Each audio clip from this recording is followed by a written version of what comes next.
That's the problem with not having my PowerPoint slide. All right, let me go back to screen share.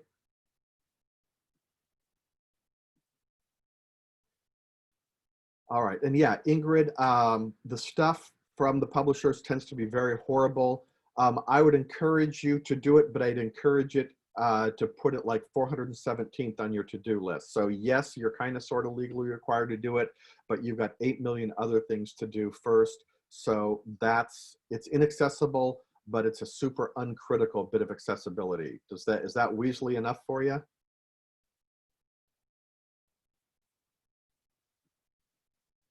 All right. So that's Ally. Next up is Atomic Search. So you might see the search button up here. You might see the search button over here. Both of those work. This is actually, again, it's one that we're paying for so that you guys can find stuff a lot easier. Almost all of us have run into that thing where you go, oh man, that PowerPoint presentation that I used like 3 years ago actually deals with this issue perfectly. Or I know that I put this file in a class, a while ago. So I'm going to click on search. Or again, I could type it up there. And I'm going to start off with a horrible search. I'm going to type Bates. And the first thing we see, it's not there. And you'll notice right here, this course has not been indexed. Okay. And so what that means is I created this course half an hour ago. It's not in the system. So if I go into a different course,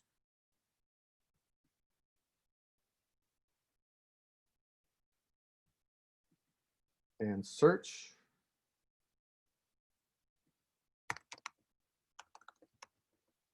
and type in Bates, I get a whole bunch of hits. In fact, I get 4 pages of hits. Notice right here, it says current course. It's only searching in the course entitled Bates Canvas Training. If you don't know what course it is, the good news is you can change it to all of your courses. The bad news is you might get 39 pages of hits, which is what just happened here, okay? So we can also narrow it down. We could narrow it down by courses. I can narrow it down by terms. If you knew when it was, I can also narrow it down by type. For example, if I know I'm looking for a Word document, I can do files. If I know it was in a discussion board, I can type discussion. And as you notice, when I type discussion, that limited it from 39 pages to 7. So that makes it much easier to look for and find. So that's Atomic Search. It is available to you and your students. So if you're looking for something, the good news is any words that are typed, so Word document, a PDF, a PowerPoint, it all gets indexed and you can find it through the search there. Okay, let me get back into that. Any questions on Atomic Search?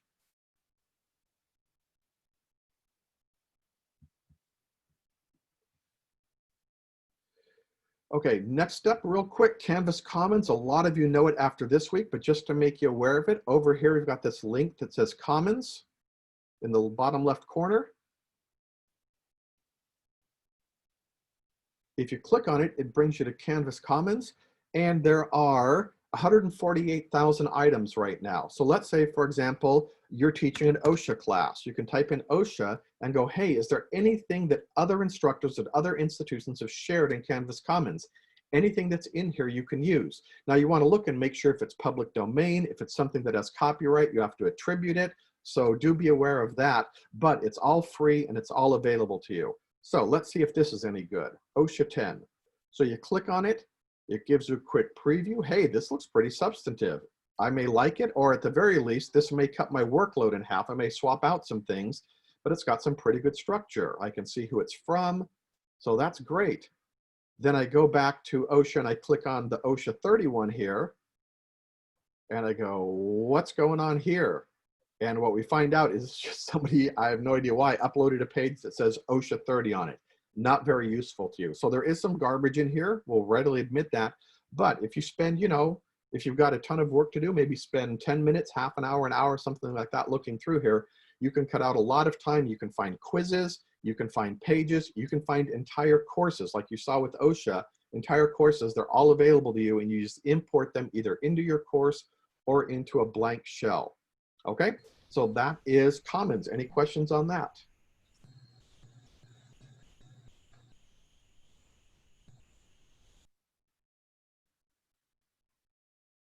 All right, on to Canvas Help and Student Resources. I assume everyone's aware of this, but want to draw your attention to it. We've got this link called Canvas Help and Student Resources. If you click on it and it opens in a new tab, oh, that's right. Okay, so I'm having internet problems today. The entire Bates Tech domain is down to me. But if you were to click on it, then it walks the students through a whole bunch of stuff that's available to them. It links to the student handbook. It talks about resources that are available to them, like the Veterans Center, like e-tutoring, like the library, their free copy of Microsoft Office. It talks about some of the Bates policies, so it's a lot of good resources. There's also videos that are available to help them with Canvas, how to get in contact with it. So it's not a huge thing as far as, you know, features, but if you could all just make sure you point that out to your students, maybe during your orientation. Again, for those of you teaching online for the first time with your students, point it out that there's a lot of information that we post to there, and it gets it all in one nice place for students. Okay, so that's that. Next up, Dropbox and Microsoft Office. I don't have any awesome bells and whistles here to show you, but do be aware. For example, if you're creating assignments, we are integrated with both Microsoft Office and with Dropbox. So if, for example, you wanted to put a file into an assignment, you have this little tiny V here that says More External Tools.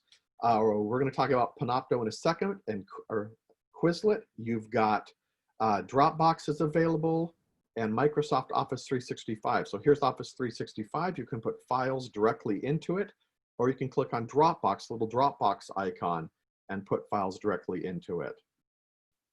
Okay, so that's just integration that's available. Same thing for your students. They can, when they submit assignments, they can actually upload stuff directly from those as well. Now, I'm going to confess I haven't done this yet because no one has asked me to do it, but I have seen in the documentation that you can actually take a document and make it available to all your students. So all 30 students would get the same document, and then they can all work on that document individually. Like if, for example, you had a template or a practice quiz you wanted them to do, and then they could submit it through this. So that is available to you as well. All right, any questions?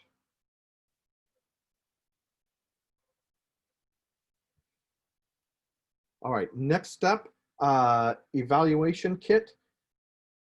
Just want to make everybody aware, we do have EvaluationKit that is available to you. You actually can't create stuff in EvaluationKit, but if you wanted to do something that was much more robust than the student input form, especially again, for those of you who may be teaching this course the first time and you say, hey, I'd like to build a pretty good end of class evaluation. How did this go? You know, were you able to register easily? Do you feel like we spent enough time? We can actually do a more formal evaluation. You know, we run it, it's anonymous, you know, all of that. So we do have that. Just email us or email John Bolus and say, I'd like to set that up. I think it'd be a great idea, for example, for something like nursing that's a program, to maybe do something that's a little more robust that they can make available to the students. So just nothing to show you guys, but make you aware that that's available. Okay, next up is Honorlock.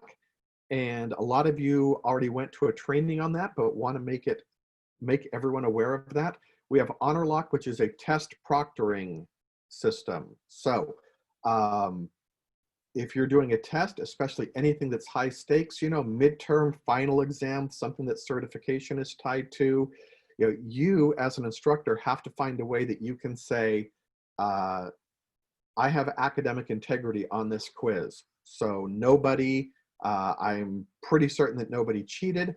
I'm pretty certain that, you know, Joe student did this assignment, submitted it, and when I give a grade to Joe student, I'm grading Joe student's work. That's kind of the question that an auditor would ask us, or your program accreditor. The phrasing they'll use is, how are you certain that the student who got the grade is the student who did the work?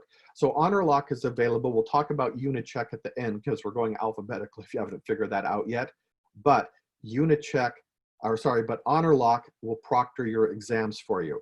The only thing I have to tell you about that is it's $450 per student. We absolutely want you to use it.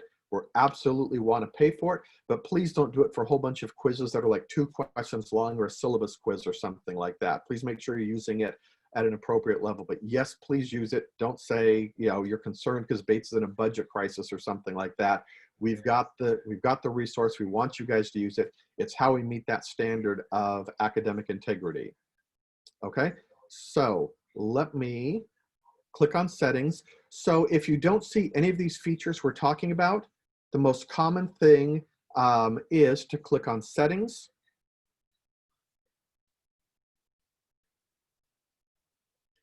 And normally course details will come up.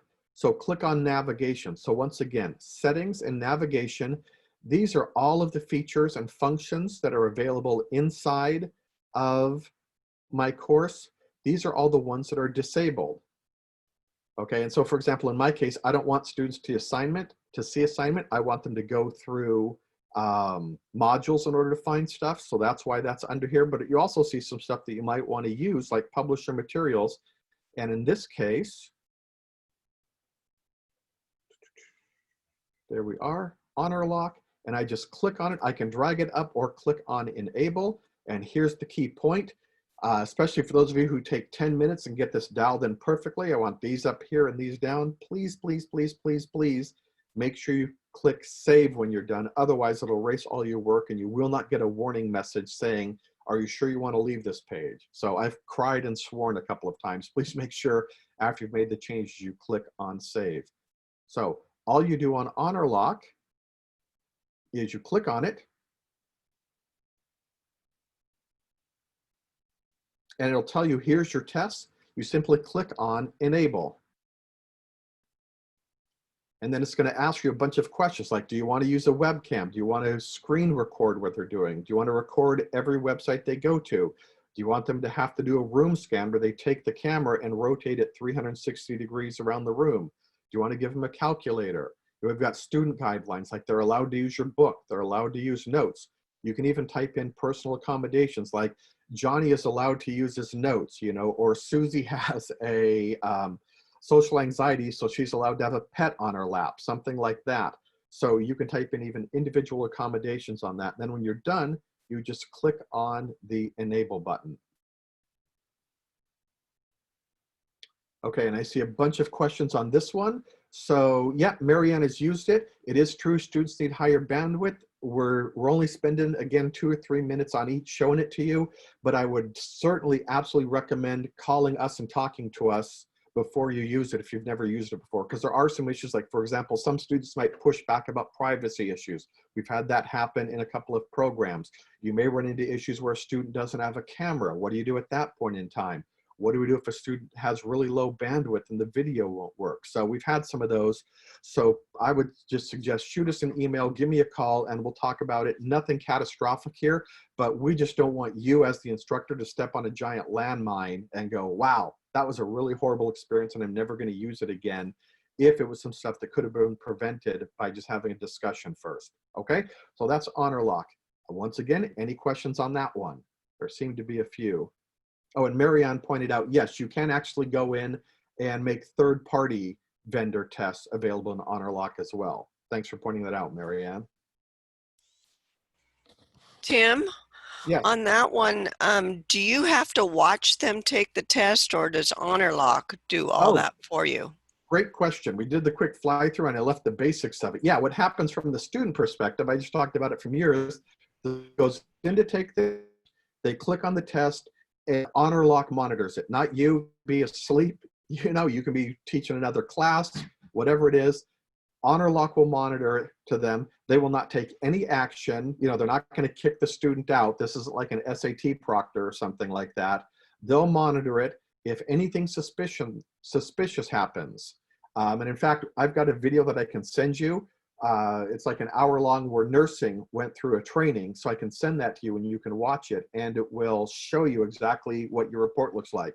So it'll say, you know, Johnny's student seems to have looked at his cell camera at 18 minutes and 23 seconds, and you can go right to there. You know, Susie's student accessed Wikipedia during the test. So it'll give you any place to start. It seems like there was a lot of noise in the background. They may have been listening to something, and you can go back and listen to it.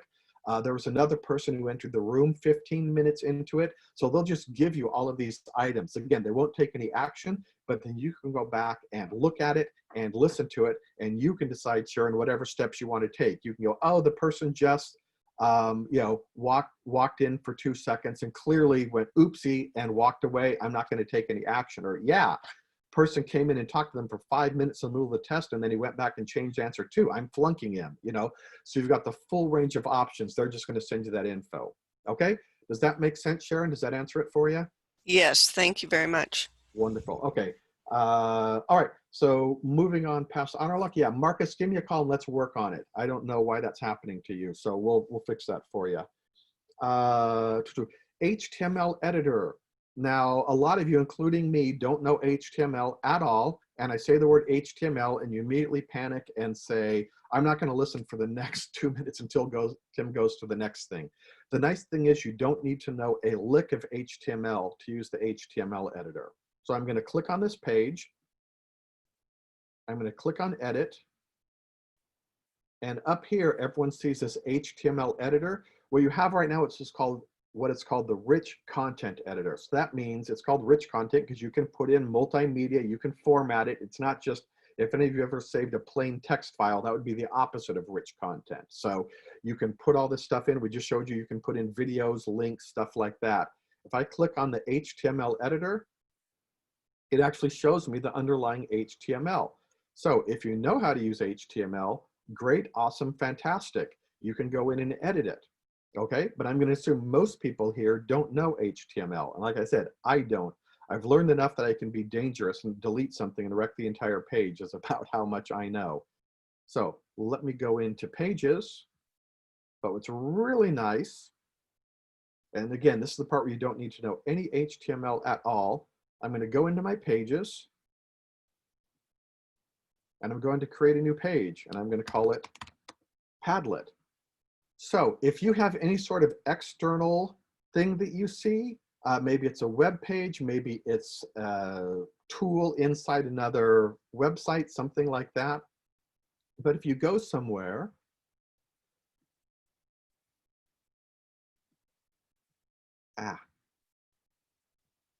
okay, I switched tabs. Andrew, you're up. Do you guys see Quizlet or Canvas?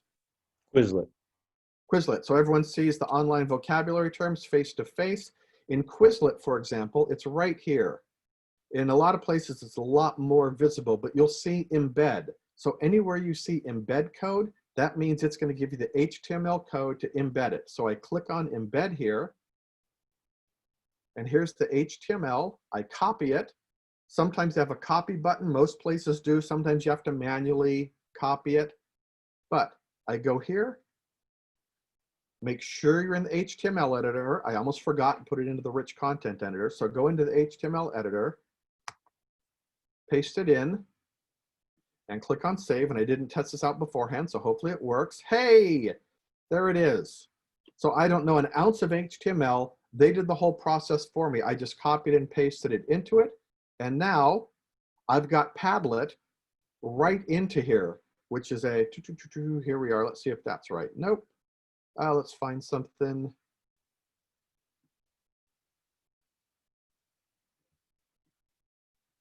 There we are. So I've got a little quiz here on online information terms that you could use. So that embeds, whether it's Padlet is something, Quizlet, there's all sorts of things you can just embed directly into Canvas if there's just a, if there's just an embed code anywhere. So anywhere you see embed, you come into a page, you switch to the HTML editor, copy and paste it, and it should work perfectly. Man, do I emphasize the word should there.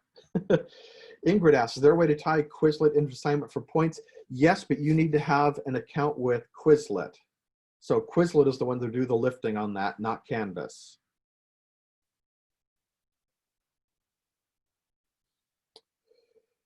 All right, next up, Immersive Reader. So any page that you go to,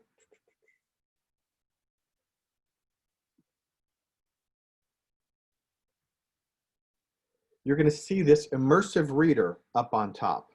So let me take 30 to 60 seconds to talk about this for a second because it is fabulous. But I do need to say something before we do. It is in beta. It is free while it's in beta. It's a Microsoft accessibility feature that's integrated in Canvas. I have no idea, and I've been asking Canvas and trying to find out how much it's going to cost when it gets out of beta, and the answer is that's not released. So please use it. If people use it, we'll be more likely to buy it. Again, if it comes in that it's, you know, priced ridiculous, you know, something like Turnitin and it's $25,000, we're not buying it. I'll tell you that right now. But if it's, you know, $500, $1,000, $2,000, which would be more typical for stuff like this, and people are using this and we get feedback from people saying, man, my students love it, it's so great, let us know that. Please communicate that to us because that's going to help us know when that bill comes due if we want to turn it on or off. Okay, so let's actually show you what it is. If I click on Immersive Reader, it opens up a new screen and it makes it much easier for people who might have difficulty reading to read. So first of all, notice how much easier this is to read. You know, it's larger, it's more spaced out. This is a much simpler page to read. But the real magic here is, Andrew, everybody, you see the page, right? Right. And Yes. we see these here. Okay, so for example, I can click on text preferences and make it larger. I can change the font, and everybody makes fun of Comic Sans. You should, but realize Comic Sans is one of the most accessible fonts out there. So you have people who have difficulty reading it, they can switch it to Comic Sans. I don't know the you know, the brain behind it, but for some reason with a lot of reading disabilities and a lot of dyslexia, a blue background makes it easier to read. So there's your blue background. If I click on here, it will actually, for ESL, make all the nouns purple. Make all the verbs red so they can go in and help themselves read. They can understand, oh, that's a verb. You know, I can kind of guess from context what that word means now that I know what it's doing. You can turn the syllables on and off to help people read out loud. So you see, welcome. If I go into reading preferences, I can, if this is just too much stuff and I get distracted by that, I love this. Okay, so I can do one line at a time or 3 lines at a time. It does have a screen reader in it as well. It even has translation in there. So like I said, for any people with accessibility issues, it does only work on pages, so it doesn't work on documents and files. Do be aware of that. But I think this is a fabulous thing to make your students aware of. The only reason we're not pushing this harder is I'm paranoid that we're going to push it out to people and it's going to vanish because the price is going to be too high. I don't think so, but that's the only reason we're not just pushing this hard. In fact, we made an accessibility video and left it off just because we don't want to have that happen. But I would absolutely say use this quarter, push it out to your students, anyone who you think might have some difficulty reading, or to the whole class. As you guys saw, you know, one click and that page is so much easier to read. All right, any questions on the Immersive Reader?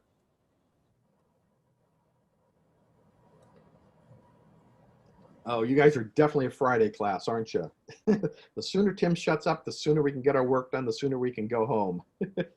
All right, we have a library resources link. Again, a feature that's available to you and your students. If you click on the library resources, oh, forgot again, I can't access anything that Bates Tech, but the library resource page opens up. It takes you directly to the library databases and online tools. So all the library functions, which normally you might call up Mike, call up Beth and ask them for help with it, or send your students down to the library, it's all built directly into Canvas. It also has other things from that page that they can get to. It's going to take them to that database page, but they can also get to, you know, curbside service, request a laptop, ask a librarian. All the library functionality is built into that tab right there. Okay. Next up on the list is publisher materials. Again, don't have anything to show you, but a lot of you ask about this and say, hey, I think my publisher has this great material. How do I go about using it? So this is just kind of an announcement. If you decide you have publisher materials or publisher resources, the basic thing is have your publisher contact me, because if it's a course install that's available to you, then go ahead and do it on your own. But most of the stuff that you guys talk about, requires a global install, meaning that I have to install it. So have them contact me. Usually they'll say, here's how to do it, you know, here's the code that you need, here's the password you need, here's, you know, the settings that you need in order to make it available, all that sort of stuff. So your first step in almost every case will be put me in touch with the rep, have them send the stuff to me. I'll do a global install and then you'll see it. Remember that navigations we did? We went to settings and navigation, and then you'll see it in here. For example, we just did McGraw-Hill Connect and Labster this week because a couple of teachers had requested that. So that's right here and available. Then all the instructor needs to do is, again, click on that enable button and it's available to you in your classes. Okay? All right. Any questions on publisher materials? Nope.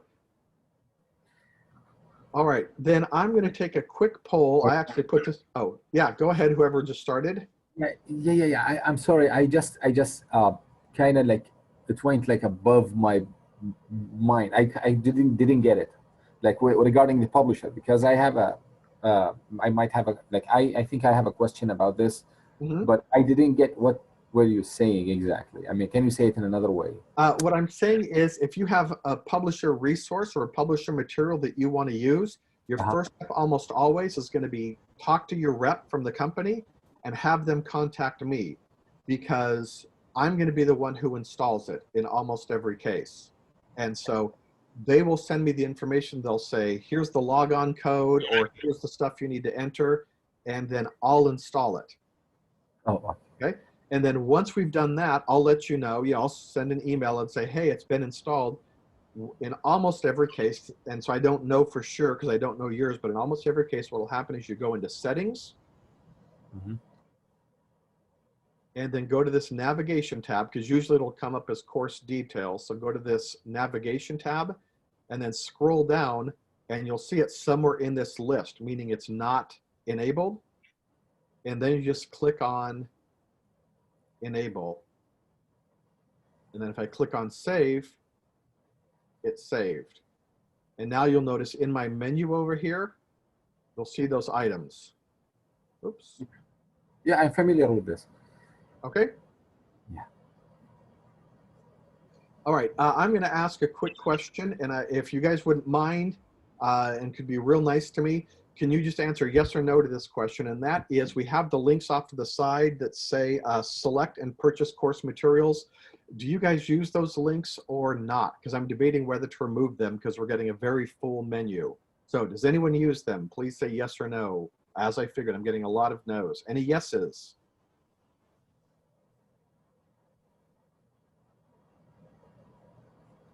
No. No? Okay. So more no's, more no's. That is exactly what I thought. Okay, we're getting a very cluttered navigation menu because we're adding some of these features that you saw. And so I'm going to talk to the bookstore about possibly disabling that if there's not a single person in this meeting who's using it. Because not only is that one, that's actually two links that it's putting inside that navigation menu. And it's getting a little unwieldy. Some of you guys have like 15 to 20 things there, and that's too much for the students to navigate, I think. Okay, thank you guys for that. That answers that. Let's see, next step is roll call. So let's talk about this for a second and then show it to you.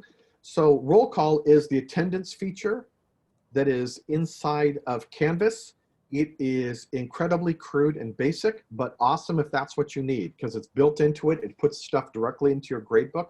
But basically, what it does is it creates an assignment, and it creates a 100-point assignment, and then takes the attendance. You'll only have 3 possible settings. So I can say that Jim is here. He gets full credit for the day. Emily is not here. She gets a 0 for the day. Sharon showed up late. She gets half credit for the day. That's it. And I can't do different tardies. Like if Sharon's 5 minutes late and Nancy's an hour late, I can't give Sharon 9 points and Nancy 5 points. You just have one setting that says if you're late, you get half credit. So again, there's not a lot of functionality. You can't dial it in. But if you're happy with 10 points for Jim, 0 points for Emily, 5 points for Sharon, then it's fabulous and it's really simple, okay? But if you want more than that, time to pull out your spreadsheet and make your own attendance thing. So we go with, yeah, Ingrid makes a great point. I wish there'd be an excused absence. I know a lot of people who'd like to have the tardy be variable. It doesn't have any of that stuff. It just says, you know, 10, 5, and 0. And by the way, the 5 you can change to be 5, 8, whatever you want, but it's one universal setting. Okay, so now I have to find it. There we are. So down here again, we went to settings, navigation, and I'm going to just enable attendance. And then make sure I hit save.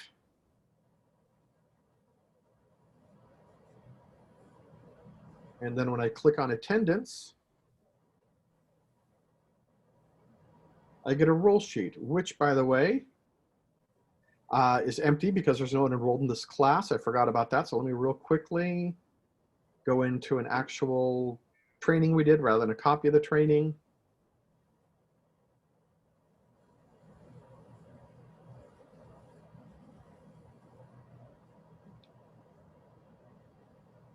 Attendance, there we are. Enable.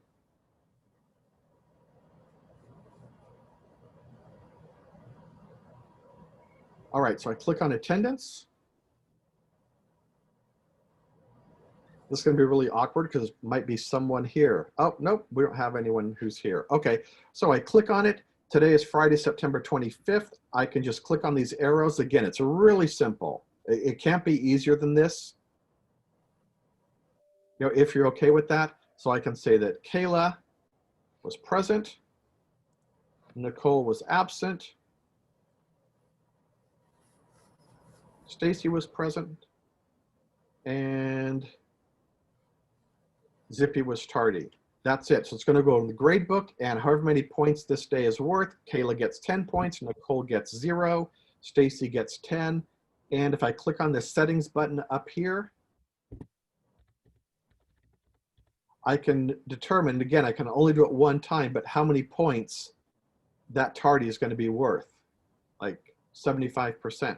And that's it, okay? And then what it does is it creates an assignment and it just keeps track. So the nice thing is at any point in time, you know, in week 5, people can see exactly what their grade is. They're not going to have a 50% grade. It'll say, as of today, here's what your grade is. So they get an accurate, real-time grade for their attendance. Okay?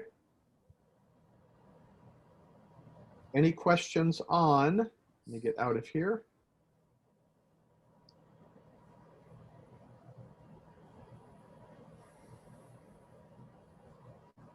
All right, any questions on the attendance? And I see a couple of comments. Yep, Chuck says if you don't click on it, it doesn't count against them. That's right. That means that there was no class that day for that student or for the entire class. So they would get a no class. That sounded bad, sorry. They were not required to be at class today.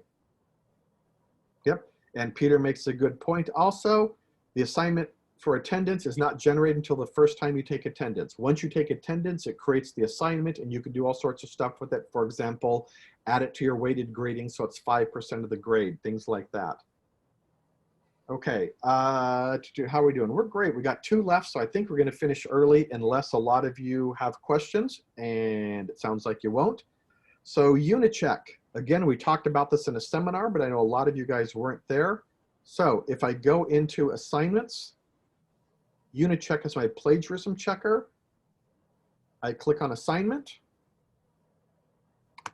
blah, blah, blah, blah, blah, blah. If I could type, this would be a lot easier, but I'm horrible. So it's a 10-point assignment. And here's the key.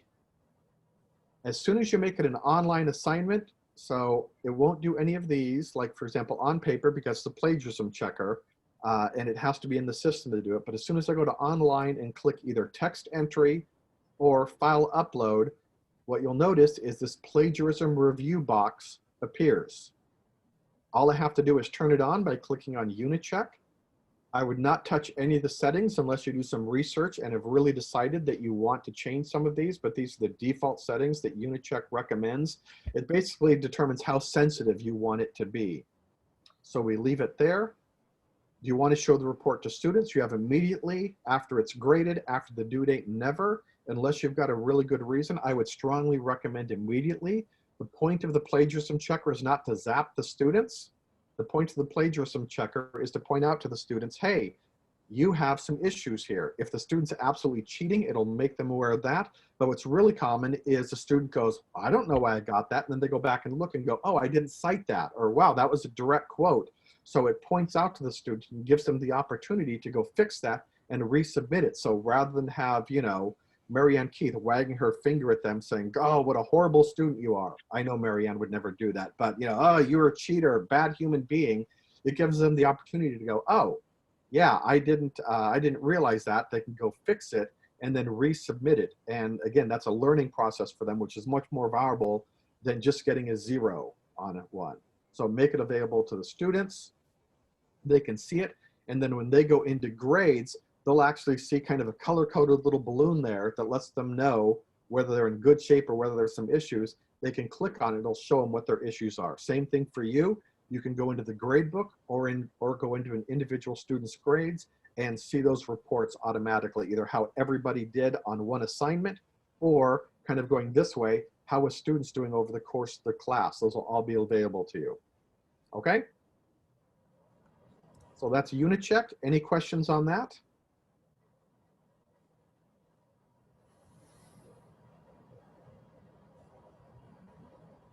Yep, and Peter says if you have the students turn in a draft, you want to uncheck it, the add to institutional database, because what that means is the student will submit a draft and then they'll submit their final report and it'll compare it and go, this person may have plagiarized when in fact they just have the same words as their draft. You know, Peter will have the opportunity to fix it and not flunk the student because of that, but that creates more work for Peter because that thing's being flagged when it shouldn't be, when it's just a draft was submitted before the final version. Okay, and then our last one, some of you may have figured out since we're going alphabetically, is Zoom. So I wish I had the final answer right now, but I'm actually meeting with Agnes in about 45 minutes. But what I'm almost positive is going to happen is we're going to delete this Zoom button right here and put a new one in there, because what we've done is in the new version of Zoom, we have really integrated into Canvas. So let me click on here. And I've got this second Zoom here, which is the one we just installed over the weekend. And click on save. And now when I click on this Zoom right here, and yeah, I know it's amazingly confusing because you have two Zooms right there. That's why we're going to delete the first one probably, and this one will be here. But when you click on this Zoom, what happens is it is completely integrated into Canvas now. So you can set a meeting, schedule a new meeting, and it'll show up in students' calendar. It'll show up in their to-do list. The link will be given to them. So there's no more having to email links to people. We really recommend, and we'll send an email out saying this, but we really recommend using this so that it's all integrated and you're not making students go into any sort of separate thing. Also, in addition to this, for those of you who are at the Panopto session, you heard this, but we also integrated Panopto into it. So if I actually start a meeting in here, and I think I am going to do that real quick.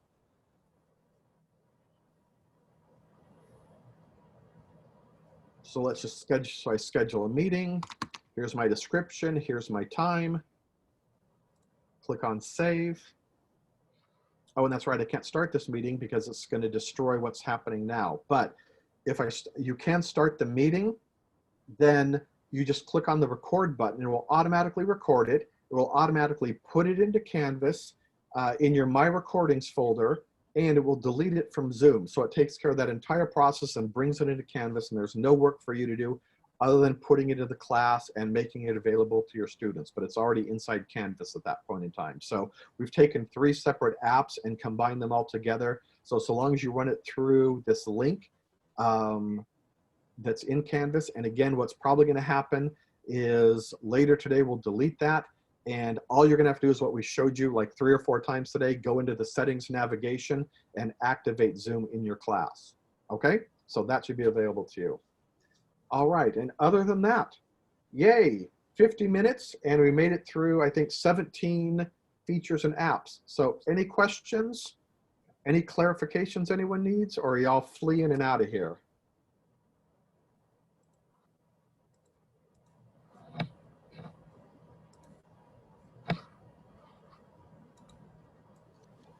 All right. Then Tim, I with have a that, question real quick. Sorry. yeah, go ahead. No, please go ahead.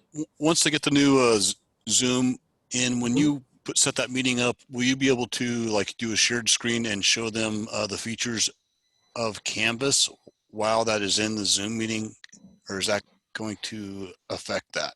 No, it'll be the exact same Zoom. The only thing that's happening is the stuff on the back end with the integration on it. Okay, So thanks. there won't be any issues with that. You can show them anything. You have the exact same screen sharing capabilities. The functionality is 100% the exact same. It's just the stuff that we highlighted, like the scheduling, it goes on the student's calendar, it pulls the recording in, things like that. Okay, Nancy says, I've already scheduled Zoom meetings. Do I need to redo this? That's why Agnes and I are talking. We want to see if there's any ramifications of deleting that app. And if there are, then we're going to weigh that very heavily as far as what we do. And it might be that we just tell everybody there's a second one available, because I know some of you have scheduled weeks of things and we don't want to delete that to you guys. So Nancy, great question. We're aware of that question, and we're gonna make sure we don't do that to you if it's at all possible. Okay. All right, everybody. Have a great Friday, and we'll see y'all Monday, and have a great quarter. Thank you, Tim.